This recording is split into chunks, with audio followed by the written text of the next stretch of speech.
ये गरमी के मारे ए सैया सुतले दुआरे।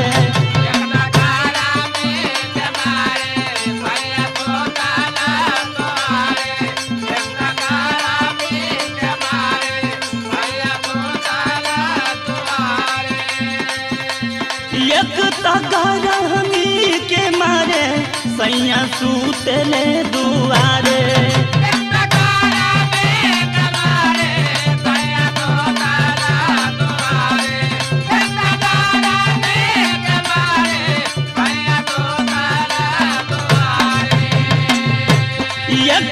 गरमी के मारे सैया सुतले दुआरे।